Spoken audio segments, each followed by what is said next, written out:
Hello dear students, good morning. Today we are going to learn about one of the more grammar topic, that is transformation. Dear student, this is for both class 9th and class 10th. Dear student, this is one of the important topic, that is what we are going to start today. You have to focus at the time of the topic is being explained by me, and you have to be very keen as well. Dear student, in the topic transformation of sentences, we have many different grammar topics such as active passive, assertive negative, assertive exclamatory, positive negative, interrogative, simple, compound, complex. These are the small topics. With these topics, when we collect them, we have one name or the title of it, that is called transformation of sentences. Now dear student, moving ahead, before moving ahead, you have to focus on what does it mean by transformation. Transformation, that doesn't mean that the whole sentence is being changed or you have to change the whole sentence with its meaning. But transformation is that, transformation ऐसा एक topic है जिसमें we have to just change the look of the statement, the structure of a statement. Meaning should remain as it is. Meaning जो है statement का वो वैसा का वैसा होना चाहिए. Again dear student, I am repeating, ध्यान रखिएगा, बहुत इंपॉर्टेंट टॉपिक है और ये आपको बहुत सारी जगह पे यूजफुल रहने वाला है. Apart from this, if in future you wish that I want to attempt any government exam, UPSC, I right, yes GPSC है, इसके अलावा पीएसआई के रिलेटेड है, बहुत सारी ऐसी गवर्नमेंट जॉब्स होती है जिनमें आपको एग्जाम देनी पड़ती है. In that exam you have one portion of this kind of grammar function. इस प्रकार के ग्रामर फंक्शन का एक फॉर्म वहां पे आपको आएगा and you have to solve it out. ठीक है. अब डियर स्टूडेंट, यहाँ पे आपको क्या ध्यान में रखना है, किस तरह से ट्रांसफॉर्मेशन करना है वो भी समझ लीजिए. ट्रांसफॉर्मेशन का मतलब मैंने आपको बता दिया. Again I am repeating it कि ट्रांसफॉर्मेशन वे चीज है कि आपको किसी वाक्य का स्वरूप बदलना है. समझ में आया? सिर्फ स्वरूप बदलना है, मीनिंग नहीं चेंज होना चाहिए. उसी को हम ट्रांसफॉर्मेशन बोलते हैं. उसी ट्रांसफॉर्मेशन के अंदर उसकी डेफिनेशन थोड़ा सा हाईलाइट कर देते हैं. Transformation means to change the sentence, मतलब वाक्य के जो स्ट्रक्चर है ना, स्ट्रक्चर किसे बोलते हैं डियर स्टूडेंट? हम स्ट्रक्चर उसी चीज को बोलेंगे जिसमें सब्जेक्ट, वर्ब, प्रेडिकेट होता है, ऑब्जेक्ट होता है, टू बी फॉर्म होता है, एक वर्ब होता है, एक सब्जेक्ट. ये हमारा सेंटेंस स्ट्रक्चर होता है. तो उसको विदाउट चेंज इट्स मीनिंग, आपको उसके मीनिंग को बदलना नहीं है और उसके स्ट्रक्चर को रिफॉर्म करना है. जैसे आप सुबह में कपड़े, हर रोज अलग अलग कपड़े पहनते हो, आप तो वही रहते हो, लेकिन you have change your outlook. आपने आपका आउटलुक चेंज कर दिया, कपड़े बदल दिए, नए दिख तो रहे हो लेकिन आप हो वही. समझ में आया? तो वही यहां पे हमें करना है. उसी ट्रांसफॉर्मेशन ऑफ sentences के अंदर we have the very first topic, that is active and passive. हमारे पास सबसे पहला टॉपिक है जिसको हम एक्टिव एंड पैसिव बोलते हैं. डियर स्टूडेंट, एक्टिव का मतलब होता है ऐसा कोई वाक्य जिसमें डूअर यानी सब्जेक्ट को पहले लिखा जाता है या इंपॉर्टेंट दिया जाता है. For example, as you can see in this statement कि I do my homework, तो ये पूरा का पूरा जो क्रिया है, इस क्रिया में ये जो काम हो रहा है उसका इंपॉर्टेंस कौन कैरी कर रहा है? सब्जेक्ट। समझ में आ रही है? तो इसी सब्जेक्ट अगर वो स्टेटमेंट में इंपॉर्टेंस दिया गया है तो उसी चीज को हम बोलेंगे एक्टिव वॉइस, राइट? वाक्य का एक्टिव परसेप्शन या फॉर्म। अब पैसिव क्या होता है? जहां पे ऑब्जेक्ट का मतलब होता है वाक्य का कर्म, जिसको प्रधान बनाया जाता है। वाक्य के कर्मों को जब इंपॉर्टेंस दिया जाता है तब वे पैसिव बनता है। फॉर एग्जाम्पल, नीचे का एग्जाम्पल देखिए, यहाँ पे my homework is done by me. अब देखो यहाँ पे ध्यान देना, ये जो माय होमवर्क है वो मेरा ऑब्जेक्ट था। क्या था? ऑब्जेक्ट। डू मेरा वर्ब था और आई मेरा सब्जेक्ट था, ठीक है?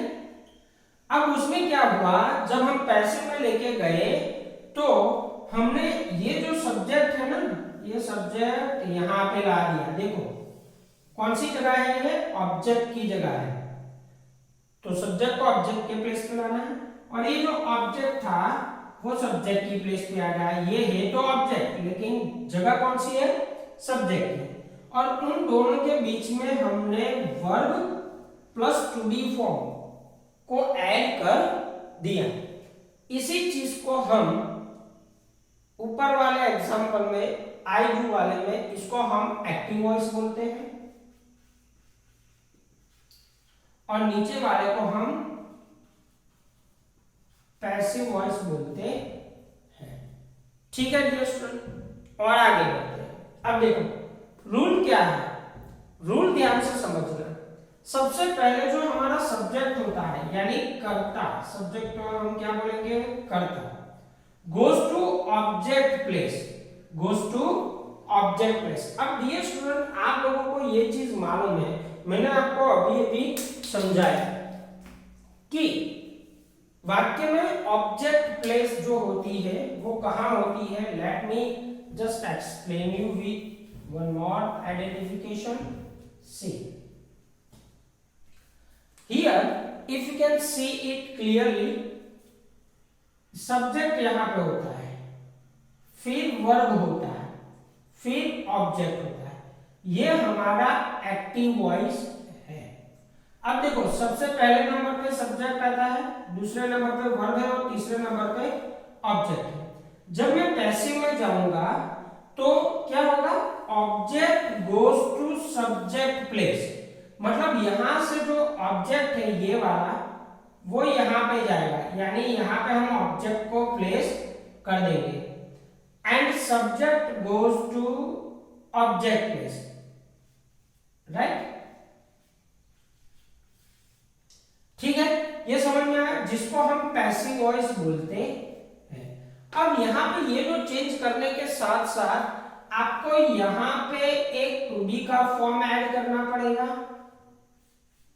सब्जेक्ट के बाद, और जो वर्ब होगा ना उसका पास्ट पार्टिसिपल ऐड करना पड़ेगा, तभी आपका पैसिव ठीक से बन पाएगा।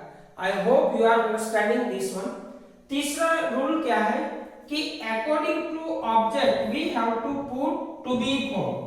अब जब हम ऑब्जेक्ट को यहां पे लेके आते हैं, यहां से यहां, तो इसी के अकॉर्डिंग सिंगुलर या प्लूरल टू बी फॉर्म आएगा, वही हमें प्लेस करना है। उसके बाद रूल क्या है? Form of verb will be past participle. ये जो वर्ब का फॉर्म होगा वो हमारा पास्ट पार्टिसिपल ही रहेगा, यानी कन्वर्ट करना है। And when the subject goes to object, जब हमारा सब्जेक्ट ऑब्जेक्ट प्लेस पे जाएगा तब सब्जेक्ट का ऑब्जेक्टिव फॉर्म ही लिखना है।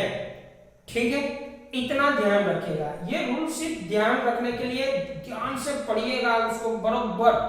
ठीक है, अब हम थोड़े से एग्जाम्पल लेते हैं, टेंसेस वाइज एग्जाम्पल लेंगे, हर फॉर्म के एग्जाम्पल लेंगे, ताकि आप लोगों को ये चीज अच्छे से समझ में आ जाए कि what exactly I want to tell you about this topic. चलो बात करते हैं। यहाँ पे हमने जो लिखा है एसपीटी, एसपीटी का मतलब होता है सिंपल, एस का मतलब होता है सिंपल, पी का मतलब होता है प्रेजेंट एंड टी का मतलब होता है टेंस, ठीक है। एसपीटी का मतलब क्या होता है, S stands for simple, P stands for present and T stands for tense. तो सिंपल प्रेजेंट टेंस में हमारे पास तीन तरह की फॉर्मेशन थी, हमने ऑलरेडी देख रखा है। टेंसेस जब हम चलाते थे तब मैंने आपको ये चीज बोली थी कि यहाँ पे ध्यान रखना, क्योंकि आगे एक और टॉपिक में इसका इस्तेमाल होगा। तो यही एक टॉपिक है ट्रांसफॉर्मेशन ऑफ सेंटेंसेस, जिसमें we are going to use this. अब देखो क्या हम यूज करने वाले हैं, ध्यान से देखना है यहाँ पे।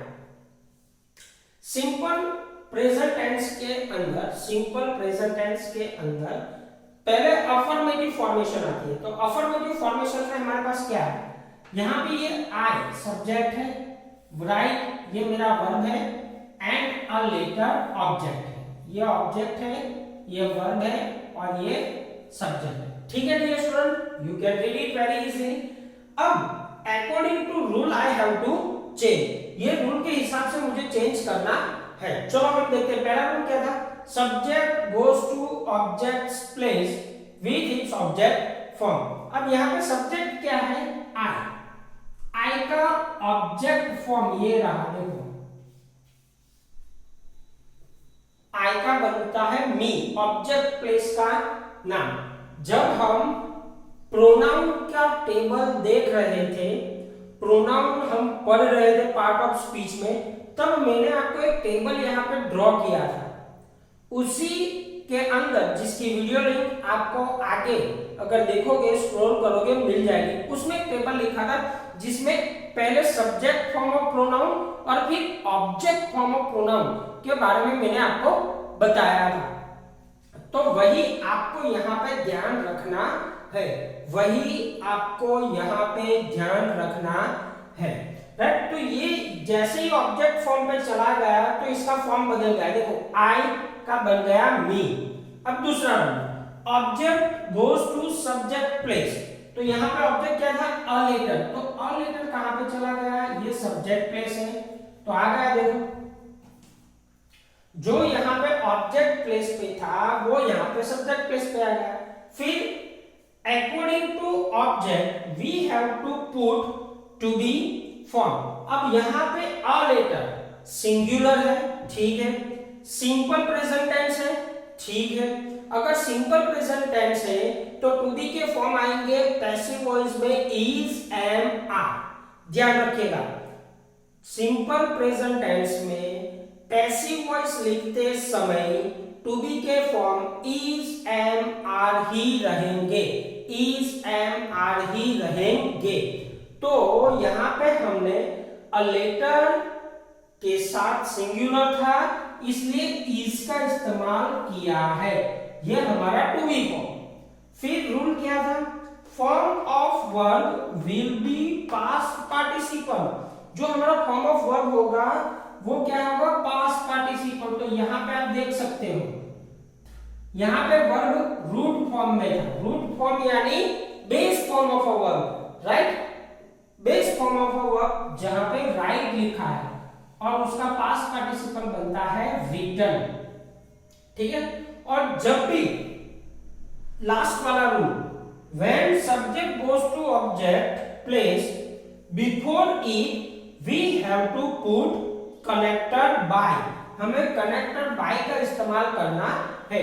तो जब हम सब्जेक्ट को ऑब्जेक्ट प्लेस पे लेके जाते हैं तब इसी ऑब्जेक्ट फॉर्म के सब्जेक्ट के आगे कनेक्टर बाय का इस्तेमाल किया गया है। आई होप डियर स्टूडेंट कि ये चीज आपको समझ में आई होगी। इसको ध्यान से पढ़िएगा, ध्यान से पढ़िएगा, ठीक है। चलो